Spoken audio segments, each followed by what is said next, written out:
Suele pasar que a la clase llegan estudiantes que han tenido ya un roce académico con algunas instituciones y claro, se han visto un poquito solos en el proceso de acompañamiento de sus creaciones. Eso generalmente ha ocasionado que tengan una suerte de dilución, es decir, una suerte de desvanecimiento en sus procesos, producto de no siempre tener un seguimiento. Eh, Me ha pasado que he recibido estudiantes que aún no conocen su propio proceso, su propia voz, y que de alguna manera se acercan a mí encontrando una respuesta, un camino y sobre todo alguna metodología para enfrentarse a una voz personal. Em, Siempre ha sido gratificante entrar en procesos de ese tipo porque en el fondo la misma juventud, el mismo ímpetu, el talento, el esfuerzo, se ven premiados en aquellas personas que efectivamente se conectan con una necesidad, que es componer. Y es por eso que necesitan un acompañamiento cercano. Así que en general me ha tocado recibir muchos estudiantes que han tenido esa solitud, esa soledad de proceso que me encanta de alguna manera ayudar a desarrollar y acompañar, por cierto, en sus caminos.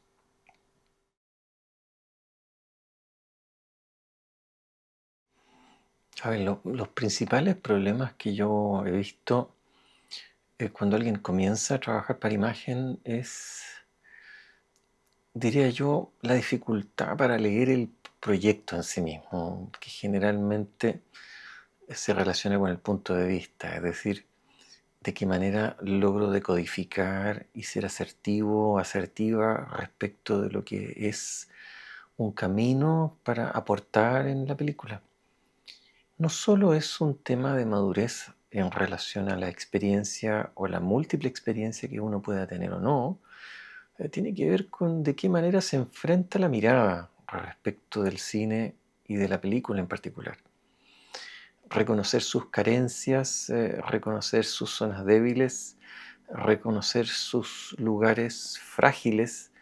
en todo aspecto, sin duda que requieren una sensibilidad y cierto dominio del lenguaje cinematográfico que de alguna manera aporta y ayuda en la detección de esos lugares y en buscar cuáles serían las mejores herramientas para trabajar en esos espacios y desde ahí construir una suerte de complemento, de plus que permita profundizar a esa película en algo que sin la música no habría sido tan completamente dicho y que gracias a la música se puede comprender de manera más amplia y más profunda. Otro problema que suele suceder es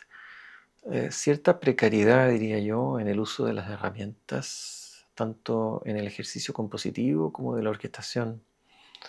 El manejo de paletas tímbricas, la flexibilidad del lenguaje, claramente que en el cine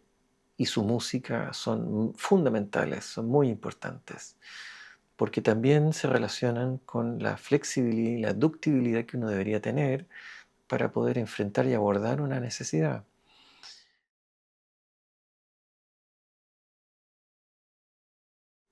Es bien curioso pensar en cómo la música, por el hecho de estar relacionada con la imagen, tenga alguna característica que le sea propia, que le sea particular. Y bueno, siempre se ha dicho y se ha pensado que si bien la música tiene elementos propios, que la misma historia de la música los declara, en relación con la audiencia y con el significado y con la transmisión de mensaje y emoción, sin duda que el dialogar junto con una imagen establece formas de relación que determinan ciertas conductas en la música. Y es bien interesante ver cómo, por ejemplo, la música, que suele tener signos de puntuación muy claros en el discurso, todos ellos se diluyen rápidamente cuando la imagen necesita transitar y fluir en el tiempo. En general, la música trabaja articuladamente con la imagen, construyendo lo que la imagen requiere y necesita. Y en esa suerte de transformaciones es que la música adopta, yo diría, variantes que le son propias por estar con la imagen y que a la vez le dan una identidad propia como música cinematográfica. Es por eso que es un gran regalo finalmente, ya que es un constante aprendizaje ver cómo la imagen va articulando y pidiendo nuevos desafíos a la composición. Instalar una mente compositiva de forma tradicional o clásica ante una imagen sería un craso error de ceguera, dado que no estamos solos, ¿no? Efectivamente, estamos junto a una imagen que requiere y necesita de esa percepción sensible que de alguna manera logra articular en sus herramientas una nueva voz.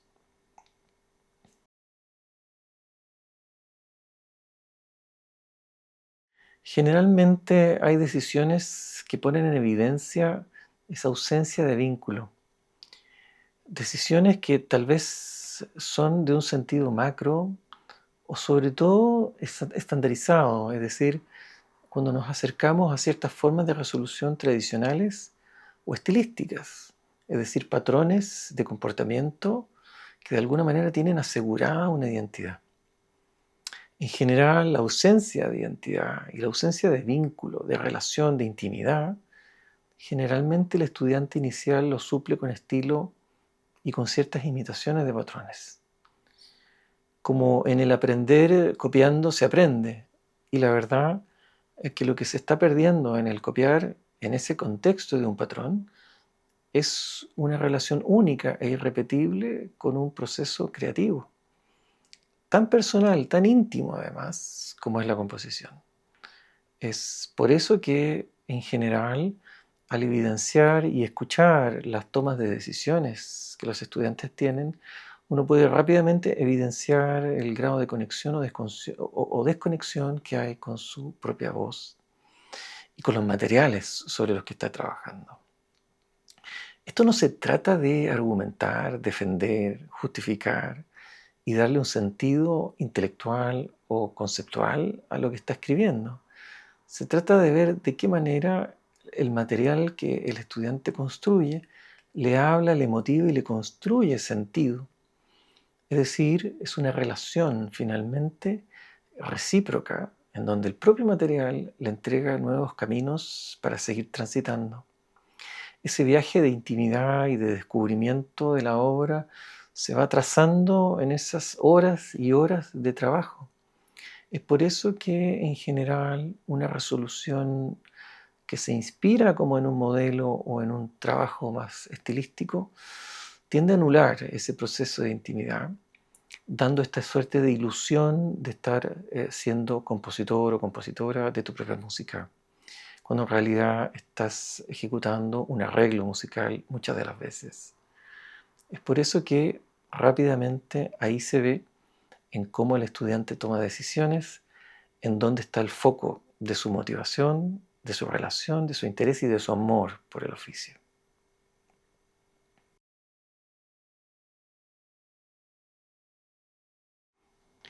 Precisamente trabajar la autoría es una de las cosas que más me encanta respecto del proceso, porque generalmente es un proceso bastante amplio, diverso diría yo, y que incluye distintas herramientas que no solo son del dominio de la música. Generalmente hay que indagar también en aspectos más psicológicos, en aspectos más personales, por cuanto el creador, artista, también es un ser humano y tiene elementos en su personalidad que muchas veces determinan el grado de libertad con el cual el creador, compositor, puede relacionarse o abrir puertas respecto de sus procesos. En general, el desarrollo de la autoría nunca ha sido un objetivo. Lo que uno hace en rigor es acompañar en ese proceso de sostener en el tiempo una relación de intimidad con el proceso creativo. Pero además, hay algo muy importante que es la toma de conciencia de cuán importantes son el uso y el reuso y la transformación de las ideas originales o de los materiales que inicialmente un compositor o compositora construye desde un imaginario. El enamorarse de los materiales es algo que efectivamente construye vínculo. Y no solo un vínculo pasajero, es un vínculo periódico.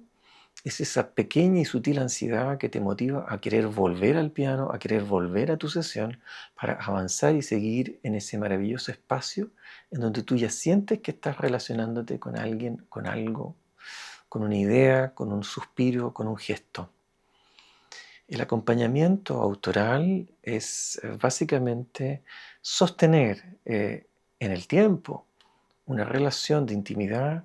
y una suerte de cercanía y proximidad, que yo le llamo enamoramiento, con los materiales, con las ideas, con los gestos y con las distintas expresiones musicales que nacen desde ese imaginario.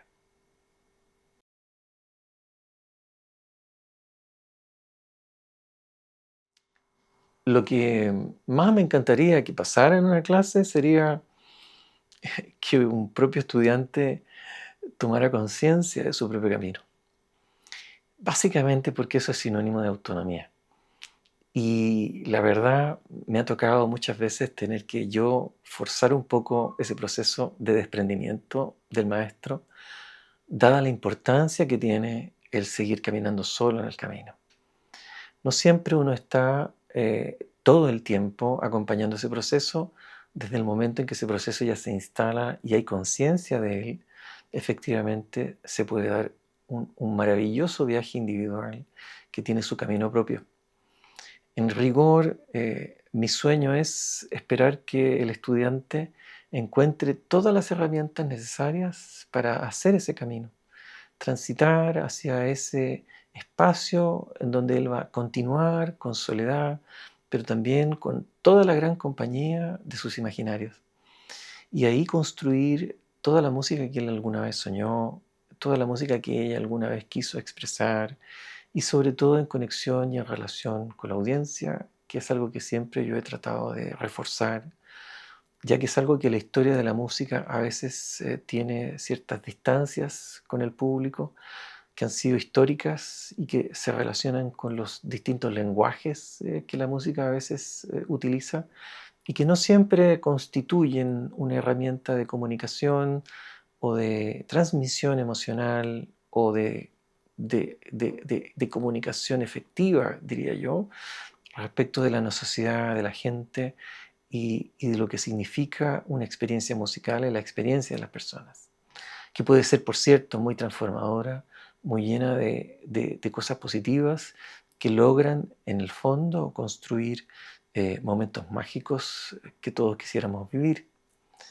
Es por eso que mi gran sueño respecto de mis estudiantes es que logren ese nivel de autonomía y de poder pilotear solo sus procesos con todas las herramientas que logran encontrar y que les he podido dar en ese proceso que a veces es largo, a veces es corto y que tiene sus propios tiempos en que ellos logran madurar, comprender y entender que no hay nada más bello que disfrutar del proceso compositivo con la libertad de ser ellos mismos en cada nota que ellos ponen.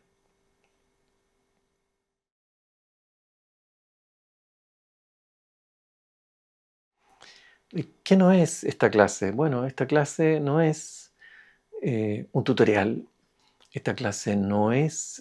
un método estandarizado de composición,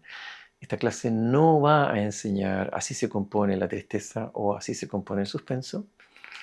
porque esta clase no confía en cierta forma en los patrones y en las estructuras o los modelos que de alguna manera estandarizan ciertos aspectos de género o estilo